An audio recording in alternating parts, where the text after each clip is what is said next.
So I'm late to the party on this, entirely understand that. We might have done the first year on the channel's history where I'd have to go back and check, but depending on when this goes up, it's been either 4 or 5 days since our last long-form video here on the channel. I was 2 hours into a 5-hour drive for a weekend trip when a blog post was dropped talking about the upcoming future of Call of Duty's experiences this year with Season 2. It was a blog post that addressed and focused on a lot of the issues that I think is a positive sentiment, but of course, actions are louder than words. But being that that dropped so early into a weekend away, I had other content planned, one for each day that I was gone, but some of the things would have been somewhat incorrect given new context. Some things would have just been awkward to discuss without addressing what was already just released. And well, we decided to save some of that stuff for a rainy day when I'm doing something else or traveling, and then just get back to work when I've returned home, which is where we're at now. But this might actually have been the longest we've gone on the channel without uploading a long form video. Feels weird, but today we're taking a look at that blog post that messed up the entire weekend schedule. But drop your thoughts as we go along, drop a like, and subscribe for more Black Ops 6 coverage ahead of Season 2 and other FPS content, as well as make sure to follow over on Twitch as we get back into the swing of things there. Looking forward to going live more often and chatting with everybody, but anyways, let's get into this blog post. So I think the way that I want to approach this is first give you all the details of what was said, then break down my thoughts and opinions on everything, because the facts and information of the matter are more important than my own opinions on things. As I've said many times before, and will always be willing to say, I'm fully aware that I'm just an idiot with a microphone talking about games.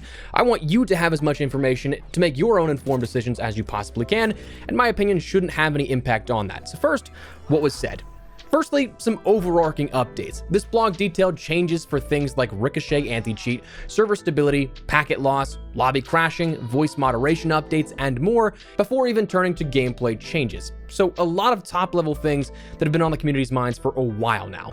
They said things like Ricochet had updates live now, including updated detection models for behavioral systems such as aimbotting and other data points, including a trust factor and hardware identifiers to target serial cheaters, a mention of over 136,000 ranked play accounts banned since the mode launched, new enhancements for cross-examination tools focused on reducing the time it takes for action to be made, new detection and warning systems for spam reporting and playing with cheaters, and mentions of why IP bans aren't a thing. They said they don't want to target groups of players within an IP-based range, like a college campus or internet cafe, that it may stem from one individual but then end up affecting multiple.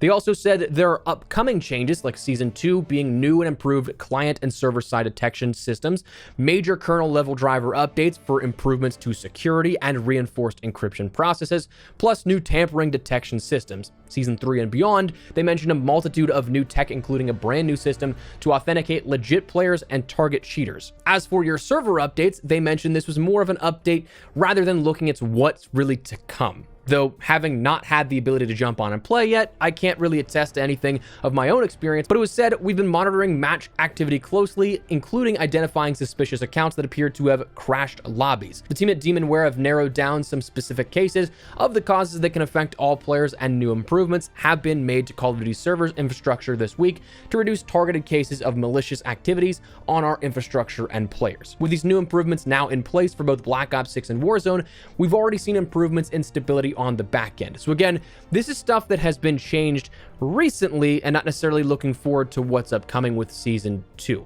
Voice moderation, this was another one that I see in the comments all the time, where just simply trash talking can get you a comm ban, which seems so strange because there's so many people out there that are just absolute jackasses to a wholly unnecessary degree, but the guy that punches back with something like just, hey dude, shut up, would end up getting them banned. The system and AI detections have been deeply flawed for a long time, but we'll touch on that a little later. But they said players should have the freedom to trash talk, and we're constantly working with our teams to make sure moderation is solely targeting conversations that veer into derogatory territory. The disruptive behavior, moderation, and player support teams are consistently examining our moderation systems to make sure that we get this distinction right. We employ regular tuning sessions conducted by humans to improve the accuracy of the voice moderation detection systems based on our code of conduct, which specifically calls out the type of inappropriate language we target. Stay tuned later this year for a new progress report from disruptive behavior teams examining results for voice and text chat moderation. So perhaps not exactly the update many people had hoped to see, but again,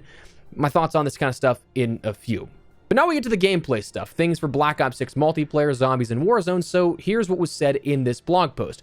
Globally, there's going to be that challenge tracker with up to 10 manually tracked challenges or 10 nearest completions, separate HUD and presets for multiplayer and zombies. And a big one that I really am a fan of is reduction in the collision with teammates to improve maneuverability around tight spaces and doorways with nearby teammates. This gets me killed on Stakeout so many times, but also just in general, I always find like the sort of team collision to always be so just frustratingly high by comparison to what I think it should be. So all for this kind of stuff. Quality of life passes for multiplayer. They mentioned there's going to be weapon balancing passes, bullet penetration updates, further reduction in motion when jumping, sliding, and diving with the dexterity perk equipped, improvements to the visibility and kill confirmed by reducing the height of the dog tags. I think that you should also start to adjust the opacity of those as well in sort of the markers for tags and then other things as well. I find that to be a little intrusive, but they also mentioned they're going to be simplifying and expanding the requirements for several prestige calling card challenges, and then stated later in Season 2 they're planning to have an icon over players' heads to denote whether they have Warcry active so that you know they're going to have faster regen versus not.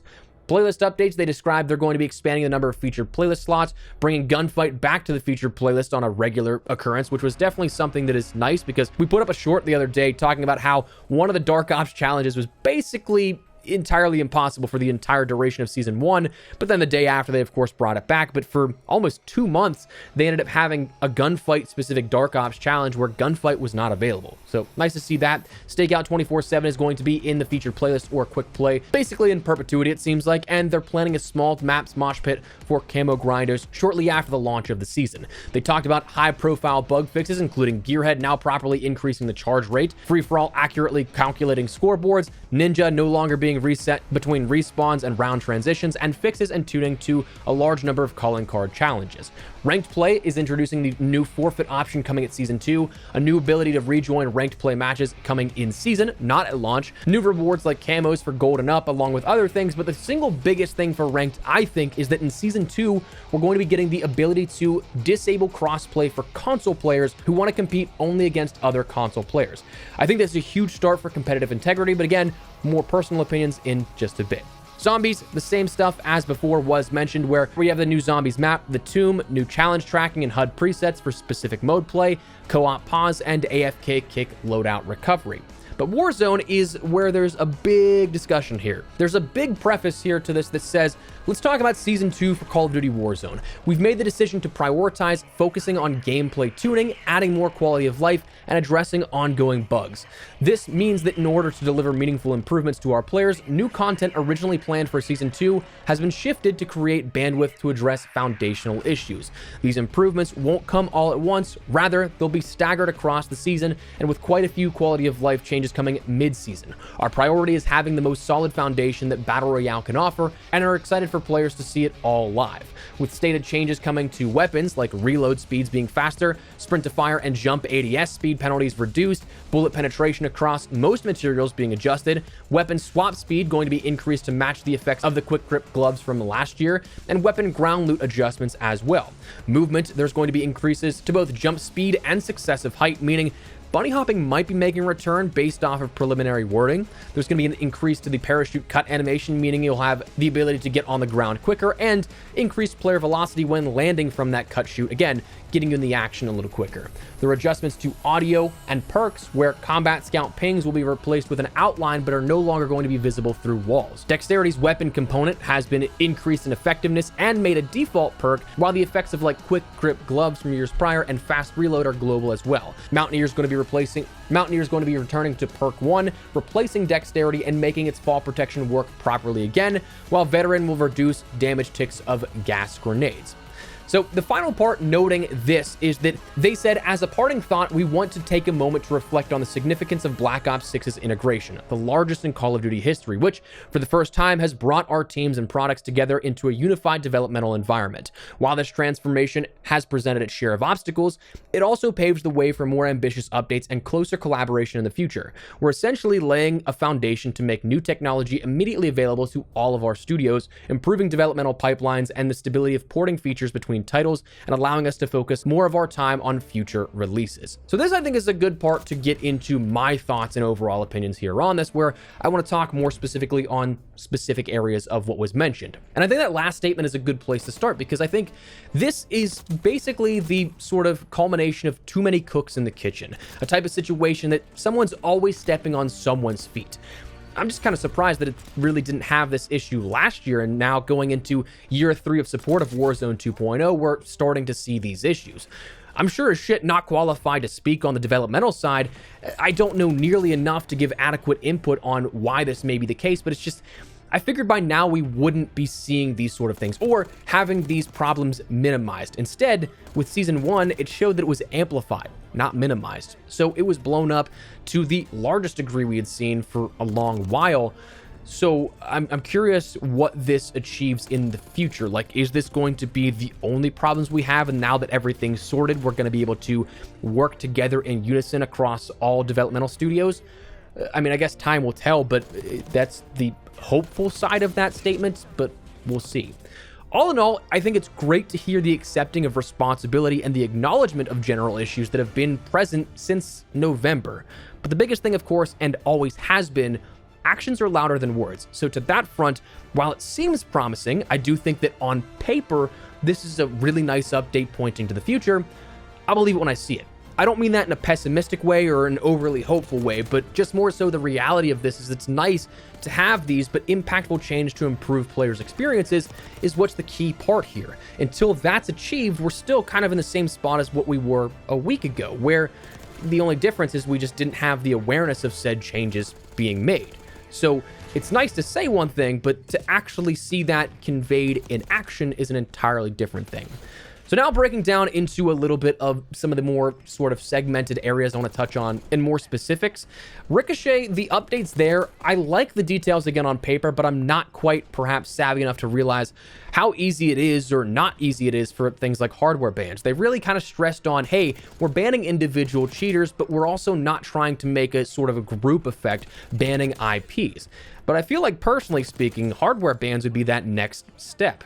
Now, I've been told from comments, I again have no idea. I'm too ignorant of this kind of stuff. I don't understand the intricacies of all this kind of stuff, but comments have said it's relatively easy to spoof and get around hardware ID bans. So perhaps that poses another layer of the equation. But I mean, how about I pose this question to you? How about you just don't be a loser and don't cheat? But I know many people won't adhere to that.